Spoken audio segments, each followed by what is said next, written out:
Hi అండి, అందరికీ నాకు వండటం వచ్చండి ఛానల్కి స్వాగతం.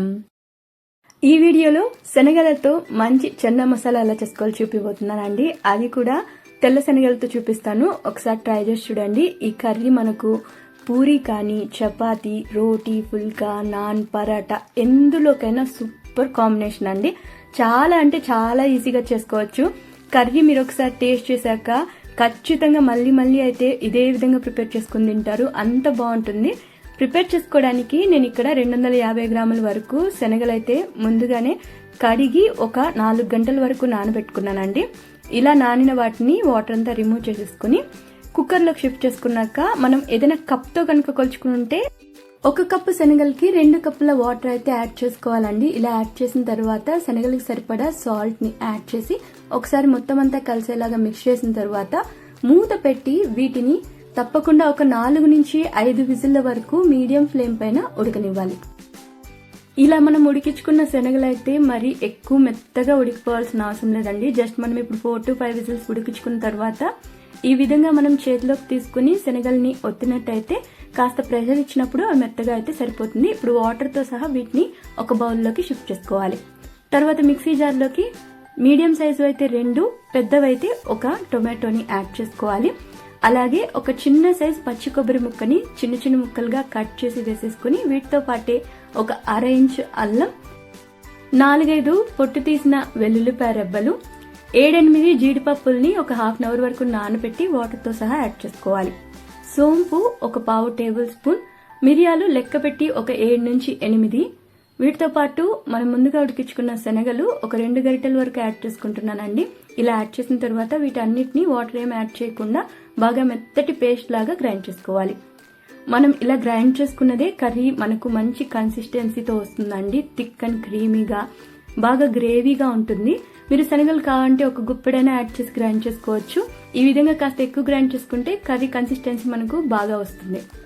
ఇప్పుడు సేమ్ కుక్కర్ లోకి ఒక 4-5 టేబుల్ స్పూన్ల ఆయిల్ యాడ్ చేసుకుని ఆయిల్ వేడవక ముందే ఒక 1/2 టేబుల్ స్పూన్ వరకు ఆవాలు, ఒక బిర్యానీ ఆకు, 1/2 టేబుల్ స్పూన్ జీలకర్ర, చిన్న దాల్చిన చెక్క ముక్క, ఒక ఇలాచి, 2 లవంగాలు సరిపోతాయండి. వీటిని మాత్రం యాడ్ చేసుకుని చక్కగా ఇవి చిటపట్లాడి బాగా ఫ్రై అవ్వాలి. ఇప్పుడు ఇందులోకి ఒక 2-3 ఉల్లిపాయల్ని బాగా సన్న ముక్కలుగా చాప్ చేసి యాడ్ చేసుకోవాలండి. పెద్దవైతే 1.5 వరకు సరిపోతుంది. అలాగే రుచికి సరిపడా ఉప్పు యాడ్ చేసి చక్కగా ఉల్లిపాయల్లోని పచ్చివాసన పోయి కాస్త దగ్గర పడేంత వరకు వీటిని ఫ్రై అవనివ్వాలి. ఇప్పుడు ఇందులోకి ఒక 1/2 టీ స్పూన్ అంతా పసుపు, 1/2 టీ స్పూన్ ఇంగువని యాడ్ చేసుకుని వీటితో పాటు కొన్ని కరివేపాకు రెమ్మలను యాడ్ చేసుకోవాలండి. ఇక్కడ కరివేపాకు రెమ్మలు అనేది కంప్లీట్ గా ఆప్షనల్, మీకు వద్దనుకుంటే స్కిప్ చేసేయచ్చు.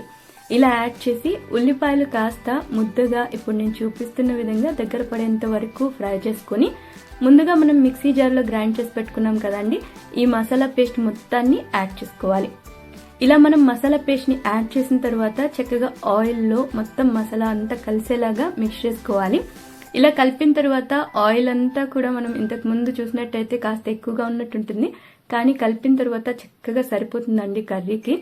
అలాగే మిక్సీ జార్ని కడగ్గా కాస్త వాటర్ని యాడ్ చేసుకుని ఇప్పుడు చూసినట్టయితే పైకి కాస్త ఆయిల్ అయితే తేలుతుంది కదా, ఈ విధంగా మసాలా నుంచి ఆయిల్ సపరేట్ అయ్యి వచ్చి కర్రీలోని పచ్చివాసన పోయేంత వరకు కలుపుకుంటూ ఫ్రై చేసుకోవాలి. తరువాత ఇందులోకి 1.5 టేబుల్ స్పూన్ వరకు కారం పొడి, 1/2 టేబుల్ స్పూన్ ధనియాల పొడి, 1/2 టేబుల్ స్పూన్ గరం మసాలాతో పాటు కొంచెం కసూరి మెతిని యాడ్ చేసి చక్కగా మొత్తం కలుపుకుంటూ మరో 2-3 నిమిషాల వరకు ఇప్పుడు మనం యాడ్ చేసిన స్పైసెస్ లోని పచ్చివాసన పోయేంత వరకు మీడియం ఫ్లేమ్ పైనే ఉడికించుకోవాలి. ఇప్పుడు మీరు చూసినట్టయితే కలర్ కూడా బాగా చేంజ్ అయిపోయింది, స్పైసెస్ అంతా కూడా బాగా మిక్స్ అయిపోయాయండి. పచ్చివాసన అస్సలు ఉండకూడదు మనకు ఉడికించుకున్న తర్వాత. ఇలా ఉడికిన మసాలాలోకి మనం ముందుగా కుక్కర్లో ఒక 4-5 విజిల్ వరకు ఉడికించుకున్న శనగలు వాటర్ తో సహా యాడ్ చేసేసుకోవాలి. ఇలా యాడ్ చేసి మొత్తం అంతా కలిసేలాగా మిక్స్ చేసుకోవాలండి. ఇలా కలిపిన తర్వాత ఈ కన్సిస్టెన్సీ మీకు ఓకే అనుకుంటే ఈ స్టేజ్ లోనే ఒక 2 నిమిషాలు ఉడికించుకుని ఆపేసుకుంటే సరిపోతుంది. లేదనుకుంటే ఒక 1/2 కప్ నుంచి 1 కప్ వరకు వాటర్ యాడ్ చేసి చక్కగా శనగలంతా ఉడికిపోయి ఇప్పుడు నేను చూపిస్తున్న కన్సిస్టెన్సీలోకి కర్రీ రెడీ అయ్యేంత వరకు ఉడికించుకున్నట్లయితే మనకు పూరితో పాటు కానీ చపాతీతో పాటు తినడానికి చాలా బాగుంటుంది. ఫైనల్గా స్టవ్ ఆఫ్ చేసే ముందు కాస్త తరిగిన కొత్తిమీర యాడ్ చేసి కొత్తిమీర బాగా కలిసేలాగా మిక్స్ చేసేసుకుంటే ఎంతో టేస్టీగా చెన్నా మసాలా అయితే రెడీ అయిపోతుందండి. చాలా సింపుల్ వేలో చేసుకున్న ఈ చెన్నా మసాలాని మీరు వేడి వేడి పూరీలు కానీ చపాతీలతో పాటు సర్వ్ చేసినట్టయితే ఇంట్లో వాళ్ళు చాలా ఇష్టంగా తింటారు. మళ్ళీ ఇంకొకసారి ప్రిపేర్ చేయొచ్చు కదా అని అడుగుతారండి. అంత బాగుంటుంది టేస్ట్ అయితే. శనగల కర్రీ హెల్త్కి కూడా చాలా మంచిదండి. సో మీరు దీన్ని తప్పకుండా ఒక్కసారైనా ట్రై చేయండి. ట్రై చేసి ఎలా ఉందో మర్చిపోకుండా కామెంట్స్ ద్వారా నాకు తెలియచేయండి. ఈ వీడియో కనుక మీకు నచ్చినట్టయితే లైక్, షేర్ ఇంకా కామెంట్ చేసేయండి.